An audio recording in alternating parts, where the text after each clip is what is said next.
A 7-week tour with Top Deck is the proper way to do it, so let's whet your appetite by showing you a little of what it's like. This is one of our fleet of fully converted double-decker buses. The experts among you will want to know that they're all Bristol low-deckers with the famous Gardner or AVW engines, renowned for their reliability. They're convenient, we can stay anywhere, comfortable to travel and sleep in, being professionally converted. Our courier meets you at London's famous Victoria Station, inside the Continental Departures section. With your courier, you cross the channel to the bus that's waiting for you in France. This saves a lot of time and makes for an easier connection to the ferry. And you don't have to get up so early in the morning if you take the train. This is a good time to get to know one another, though we do invite everyone to a spirited get-together on the Thursday night before each European tour departs at the Fremantle Hotel in West Cromwell Road, Earls Court. Here's our travelling home and courier, Adrian.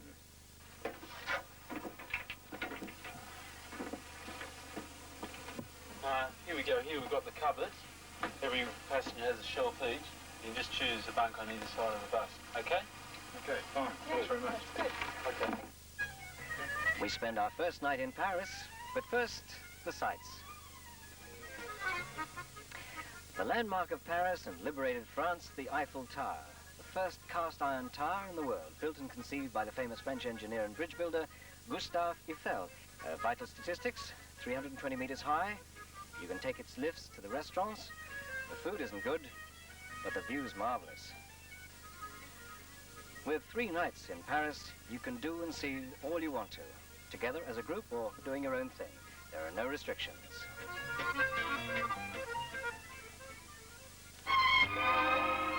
The magnificent Pont du Gard near Avignon. The Gard itself is a river in the Dordogne region. Good swimming in the summer there, and our campsite is here.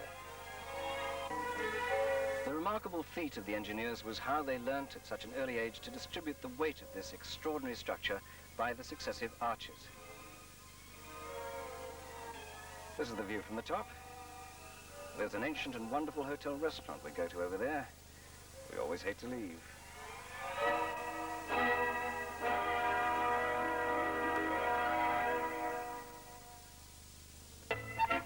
Next, Monte Carlo. You can try your luck at the casino or maybe see Princess Grace. Then the French Riviera. We spend a few hours on the beach at Cannes, especially at film festival time. Then we climb out of one of the world's most famous traffic jams up here to the Autostrada di Fiori with its maze of tunnels, aqueducts, bridges and magnificent coastal views. Even on a 7-week trip, we don't have unlimited time. We have to keep moving. And that's almost impossible where the French Riviera meets the Italian. That's Genoa, and we're coming down the Italian Riviera to, well, there's no need to tell you. The Leaning Tower of Pisa in the Campo di Miracoli has been like that since the 14th century. Galileo dropped those balls here. Now Top Deck lends a helping hand. Now we straighten that out, we can move on. From Pisa we're going through to Florence tonight. What time do you think we'll get there? Well, it's about 95 kilometres, about an hour and a half. So what's the campsite like there as well? it's really good. It's in a spot overlooking the city, and it's within walking distance down. So you've got a showers? Yeah, showers, restaurant, bar, the whole go. Yeah, always high. A few beers, yeah. That's what we do. Then tomorrow we'll go into town and start the sightseeing around the city. In the afternoon, a bit of free time. Because you want to try the pizzas and the lasagna, really good food in Florence. This is the Piazza della Signoria in Florence.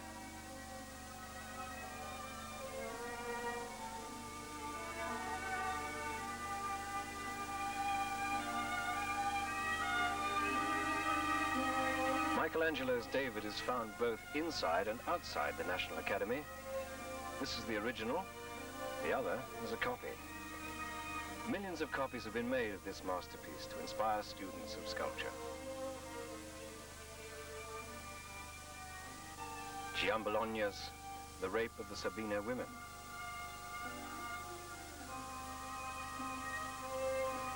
He's worth another look, isn't he? Normally in Florence, we park the bus at Santa Croce and visit the famous sites on foot. The carrozzelle move you faster and they're fun. You've plenty of time to follow up in detail what you've not seen rushing through the first day. Florence is alive with great galleries like the Uffizi, and there's the Duomo, the Baptistry, so much more to see and do. The Ponte Vecchio, which spans the Arno with its goldsmiths and jewelers.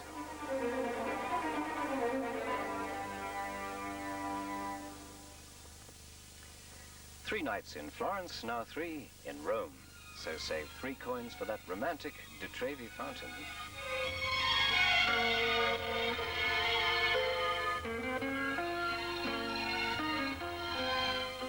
The Forum of Rome, where Julius Caesar gasped out his Et tu, Brute.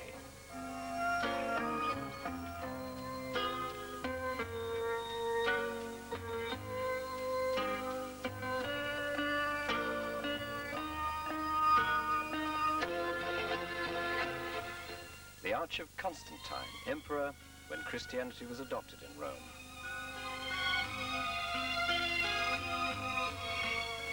The Colosseum, where gladiators and Christians died. The monument to Victor Emmanuel II and to the unknown soldier, otherwise the Christmas cake. No, it's not that fountain. This is in St. Peter's Square in Vatican City with Bernini's colonnade. And if you're here at the right time, you may see the Pope on that balcony.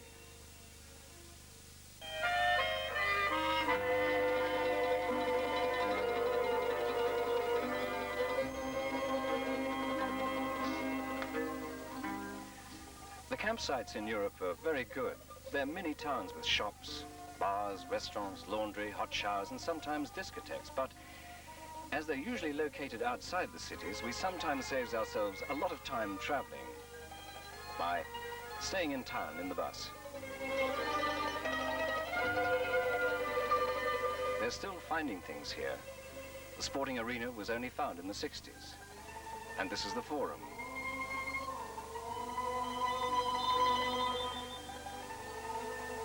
Much of Pompeii is preserved as it was when Vesuvius erupted in 79 BC.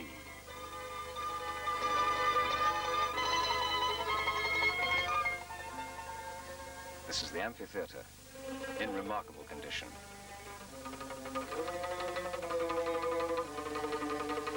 You 18-year-olds may have to put your ages up to 21 if you want to see the incredibly erotic paintings in the whorehouses.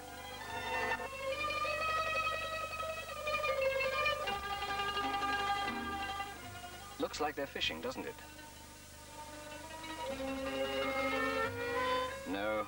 We're waiting for the ferry, the Epirus at Bari. Sometimes we go from Brindisi.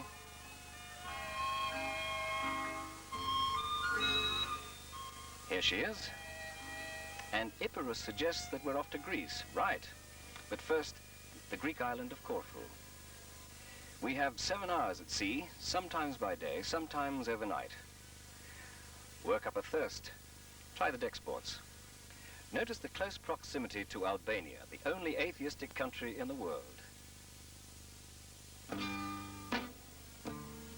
Here we are anticipating Corfu, or Kerkera, as the Greeks call it, a most untypical Greek island.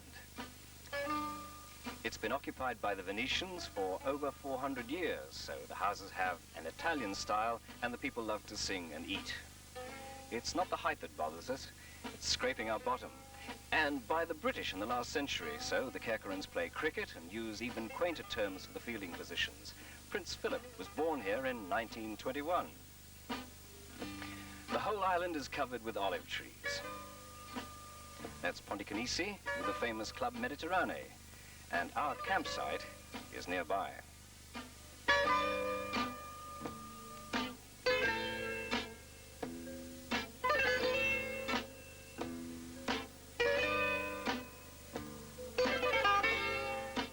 This is Kerkera township itself.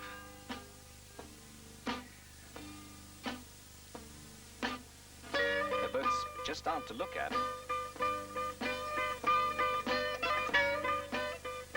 Tourism literally started here in the Mediterranean. It's the most popular Greek island with Lots of well-organized, pleasant things to do. That's Albania over there. Don't get too close or the gunboats will come out and you may visit yet another European country. And the water's very warm.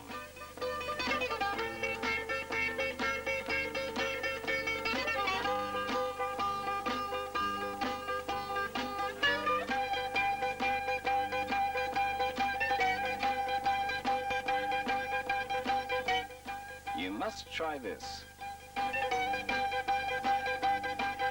It's great fun. It gets tougher. Off they come. Last one?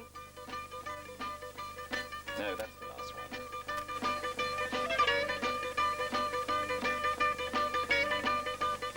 one. He enjoyed it.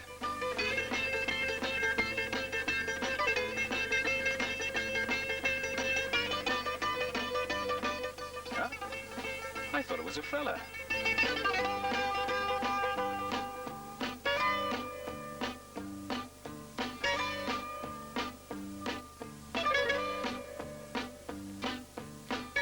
Hire a scooter, and in 4 days, you'll be a Corfiot too. You don't need much petrol. The island's about the size of Malta. It takes a little bit of getting used to.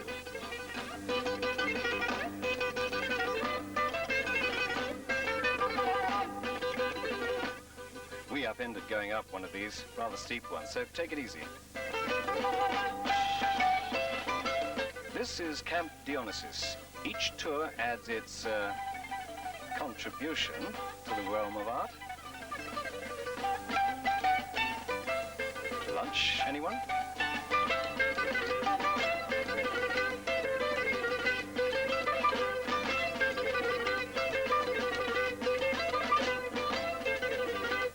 Art is thirsty work.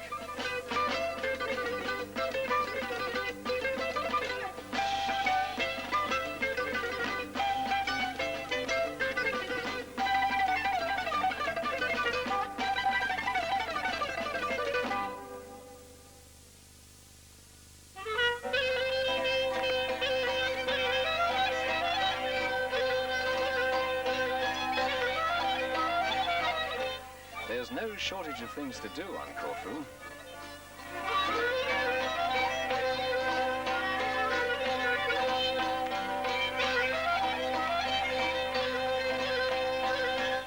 And yet another way of seeing the island.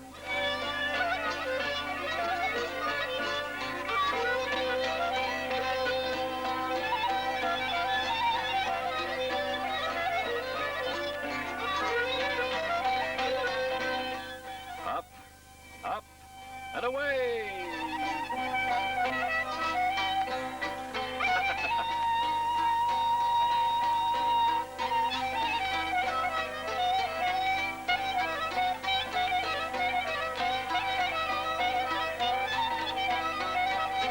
Meanwhile,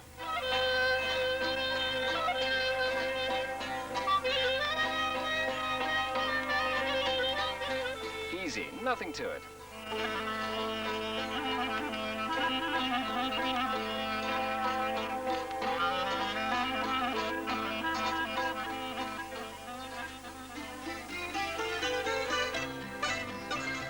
Try if you've never tried before, and get our courier to arrange it.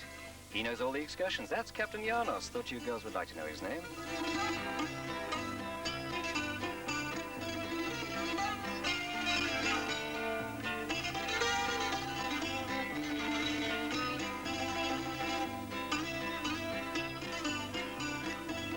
He keeps an even throttle, so you learn quickly. But he'll give you experts a rougher ride.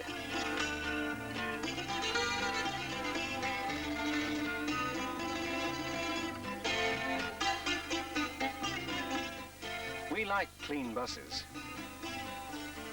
and our experienced driver mechanics like a helping hand.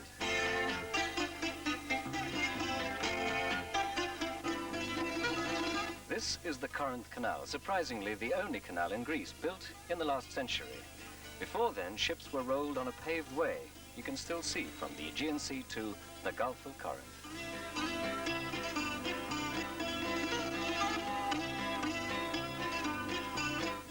As we head down the Peloponnese Peninsula, we explore various Greek ruins at Mycenae, Toulon, and Epidavros before we reach Athens itself. This is Athens.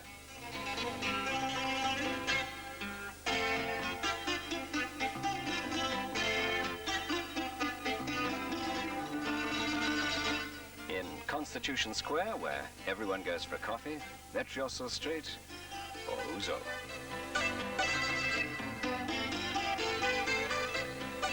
The Parthenon, most perfect of ancient classical buildings in terms of proportion and harmony, dedicated to the goddess Diana.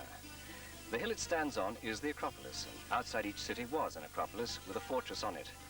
This most famous fortress has survived since the 5th century BC. It was burnt by the Persians, then it was rebuilt by Pericles in the second half of that century. It survived intact until the 17th century, when the occupying Turks used it as a powder magazine. The besieging Venetians had landed a cannonball into it, with these results. Built entirely of marble, it's a marvel of perspective. There isn't a single straight line in it. Even the flutings in the columns exaggerate the perspective to make it so incredibly beautiful.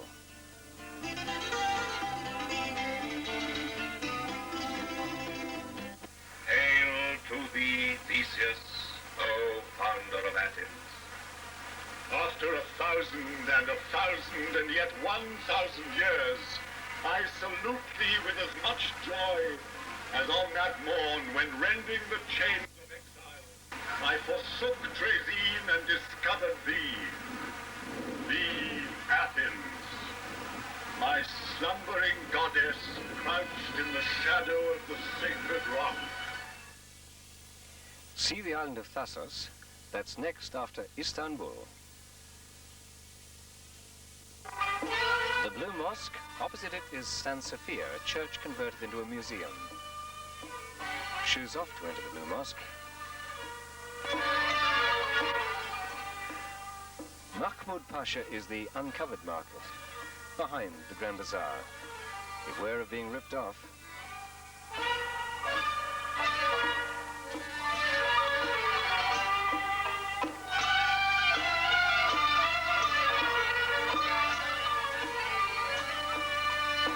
The Grand Bazaar is covered. When buying your jewelry or antiques, don't forget to drive a hard bargain.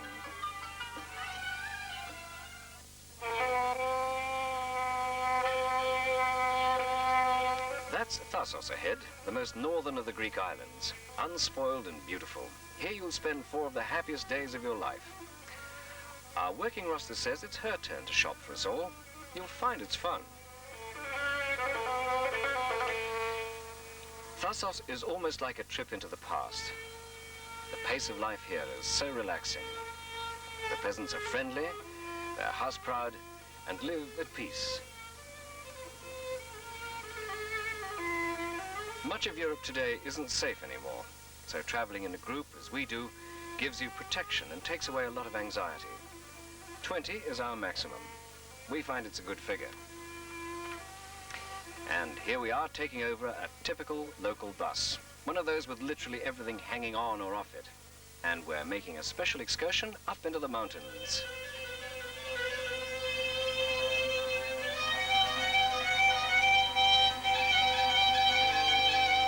Our drivers get all kinds of exercise.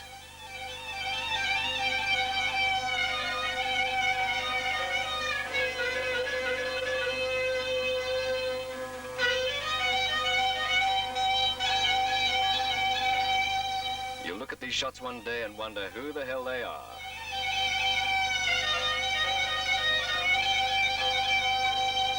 We meet people here who've never seen a tourist before.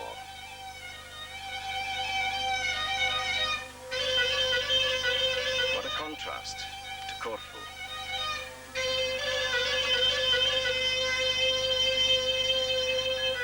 We always buy as much local fruit and vegetables as we can, though we carry more than we need on the bus.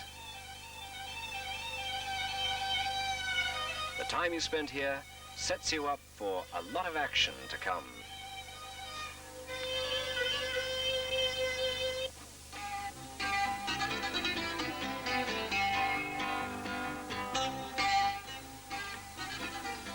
Villages untouched by the centuries.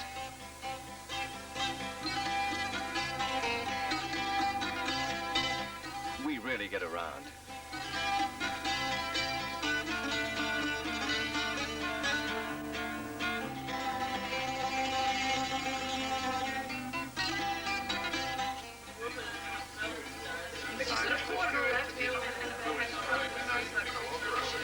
In most countries we go to, we make a point of going out to a typical restaurant for a national meal.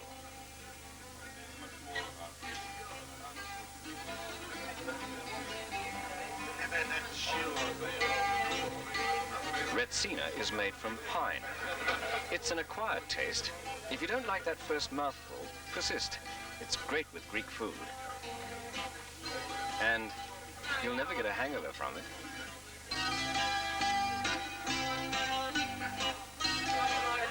These meals aren't paid for out of the food kitty, but we subsidize them when we can.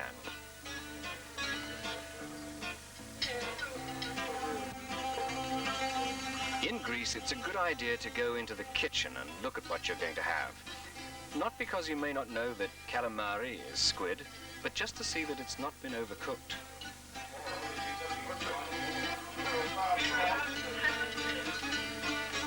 Now he's got tara masalata, that's cod's roe, and pita, unleavened bread.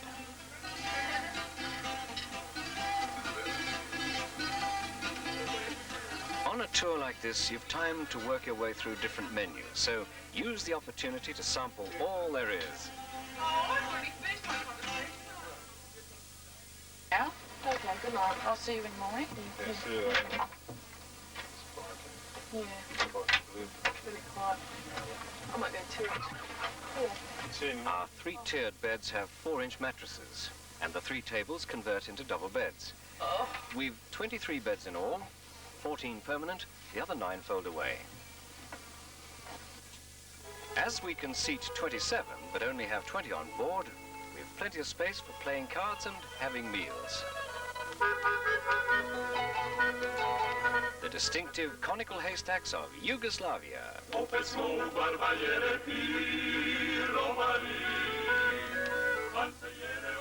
We're on the road from Skopje to Dubrovnik.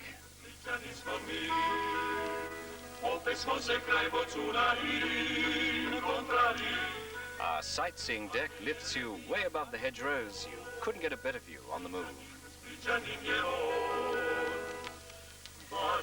One of the many fine hotels on the Dalmatian coast. This hotel was originally built by the Venetians in the 12th century.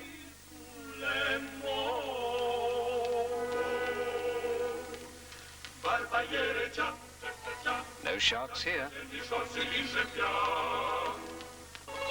The 14th century was the golden age of Dubrovnik.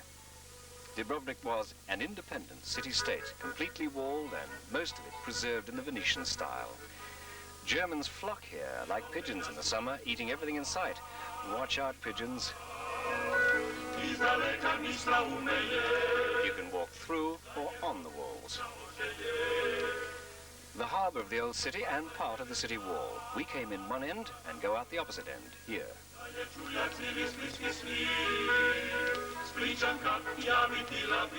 The Yugoslavs traded with Britain despite their Turkish conquerors long before the Renaissance.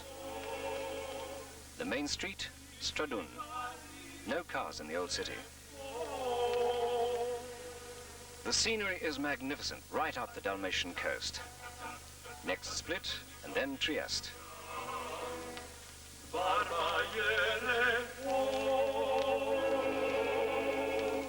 The kitchen has 2 ovens with grillers, sink and workbench, and running water, of course. We don't have to stop to eat. Toast and scones, tea and coffee, in the saddle.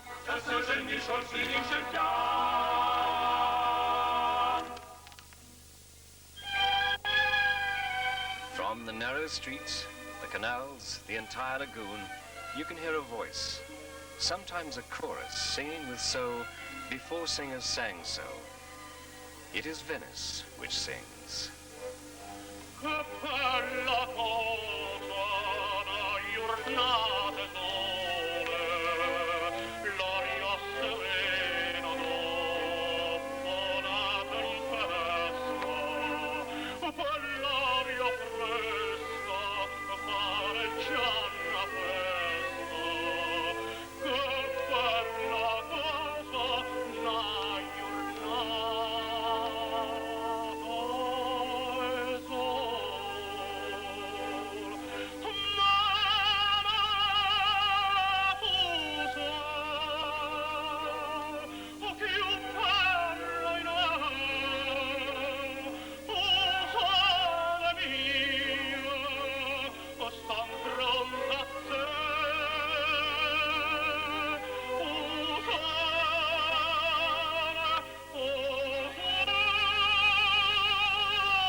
Venice sings with the characteristics of its gondoliers, who've been guiding tourists of the world for centuries to the discovery of places where time has stopped after having expressed the best of grace, harmony, and love. The gondoliers are the beloved sons of Venice. And your life will stop for a moment in Venice, leaving here a little of your heart.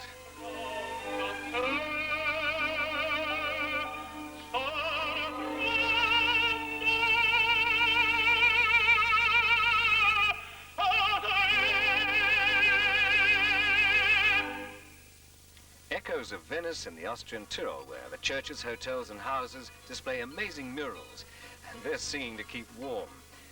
Remember to pack some warm clothes. It can be very cold in the mountains in summer. And bring your things in a flexible bag to make for easy storage in your locker or luggage compartment. Oh, the singing wasn't that good.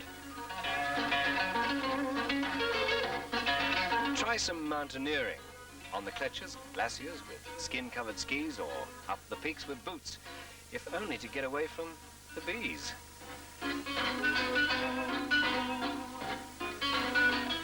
Salzburg, where Mozart was born.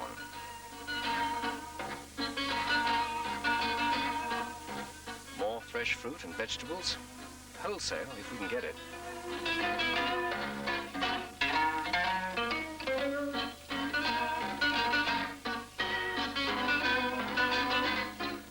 Innsbruck, one of the great Olympic winter sports venues. Onward again, and Germany's next.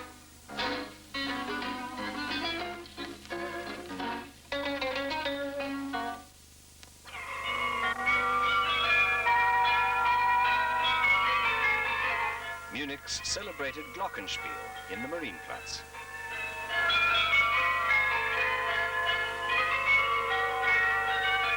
München is the capital of bucolic Bavaria.